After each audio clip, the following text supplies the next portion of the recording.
कांग्रेस हमेशा से हिंदू विरोधी रही है, लेकिन हिंदू क्यों कांग्रेस विरोधी नहीं होते? शायद वो नहीं समझते कि कांग्रेस ने क्या किया। आपको साल दर साल का ब्यौरा देते हुए बताएंगे कि कैसे कांग्रेस ने हिंदुओं का मजाक बना दिया। 1950 में आया आर्टिकल 25। कांग्रेस 1950 में आर्टिकल 25 को लेकर आई, जिससे धर्म परिवर्तन को मान्यता दे दी गई। और सबसे ज्यादा किसका धर्म परिवर्तन हुआ ये सब जानते हैं, लेकिन ये तो सिर्फ शुरुआत थी। नेहरू 1950 में आर्टिकल 28 लेकर आए और हिंदुओं से धार्मिक शिक्षा का हक छीन लिया। लेकिन आर्टिकल 30 के तहत अल्पसंख्यक अपनी धार्मिक शिक्षा दे सकते हैं। धार्मिक शिक्षा के बाद निशाने पर थी धार्मिक संस्थाएं। 1951 में HRCE एक्ट, 1951 में Hindu religious and charitable endowment act लेकर आए।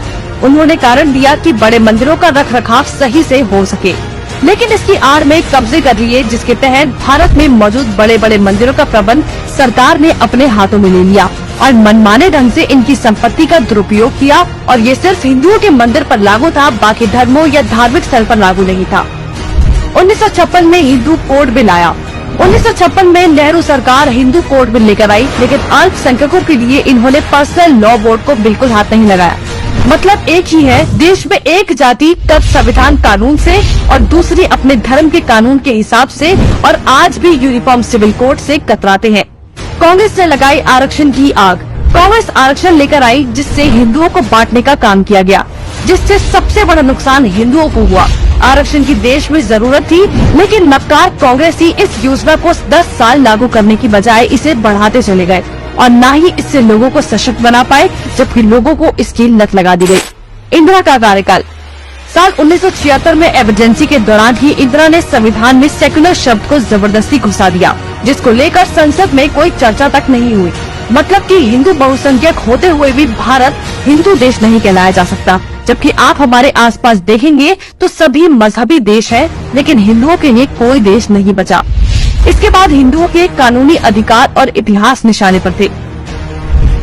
1991 में पूजा स्थल कानून।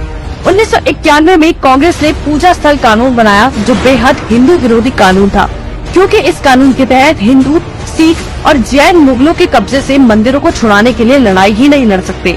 उनके पास दलील सुनने का कोई कानूनी अधिकार ही नहीं छोड़ा गया।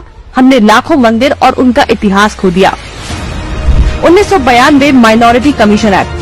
कांग्रेस ने अल्पसंख्यक आयोग अधिनियम बनाने के बाद अल्पसंख्यक आयोग बना दिया। ऐसा करके कांग्रेस ने धर्म विशेष के लोगों को स्पेशल दर्जा तो दिया ही, हिंदुओं को बांट दिया, जिसके तहत सरकार की हर योजना का सबसे ज्यादा फायदा धर्म विशेष के लोगों को ही मिलता है, जिससे कांग्रेस ने सांप को भी मार दिया और लाठी को भी नहीं टूटने दिया। मतलब साफ है, हिंदुओं को भी बांट दिया और धर्म विशेष के लोगों को भी खुश कर दिया। जब देश सेकुलर बना दिया तो मेजॉरिटी और माइनॉरिटी की जरूरत ही क्या थी। 1995 में वक्फ बोर्ड कानून। 1995 में वक्फ बोर्ड कानून बनाकर कांग्रेस ने एक और महापाप किया। वक्फ बोर्ड को असीमित शक्ति दे दी गई। आज स्थिति ये है कि वक्फ बोर्ड किसी भी संपत्ति पर दावा कर दे तो कोर्ट से भी कोई मदद नहीं मिलेगी। रेलवे और रक्षा के बाद संपत्ति के मामले में वक्फ बोर्ड देश में तीसरे स्थान पर पहुंच गया है। अब सिर्फ एक आखिरी बार बचा था, वो बार था राम सेतु एफिडेविट। राम सेतु एफिडेविट बनाया। हिंदुओं ने फिर 2004 में कांग्रेस को चुन लिया, तो कांग्रेस ने इसका इनाम देते हुए राम सेतु एफिडेविट बनाया और भगवान श्री राम के अस्तित्व को ही नकार दिया और काल्पनिक बताया। आस्था और धर्म पर वार करने के बाद अब कांग्रेस ने हिंदुओं को ही बदनाम करने का प्लान बना लिया। 2009 में हिंदू आतंकवादी घोषित। 2009 में फिर से हिंदुओं ने कांग्रेस को चुना, तो उसके बदले में कांग्रेस ने हिंदुओं को ही टेरर घोषित कर दिया। कांग्रेस ने बहुत ही चालाकी से एक एक कर हिंदुओं के धर्म, अधिकारों और शिक्षा के अधिकार को छीन लिया, लेकिन हिंदू फिर भी कांग्रेस को नहीं समझ पाया। औरंगजेब ने हिंदुओं को खत्म करने के लिए तलवार का इस्तेमाल किया, तो कांग्रेस ने हिंदुओं को खत्म करने के लिए संविधान का इस्तेमाल किया। फिर भी कांग्रेस ही बोल रही है कि लोकतंत्र खत्म हो रहा है, जबकि लोकतंत्र नहीं, हिंदू और हिंदुत्व खत्म हो रहा है। कृपया करके इस चैनल को लाइक, सब्सक्राइब और शेयर करें, ताकि सबको कांग्रेस की असलियत पता लग सके।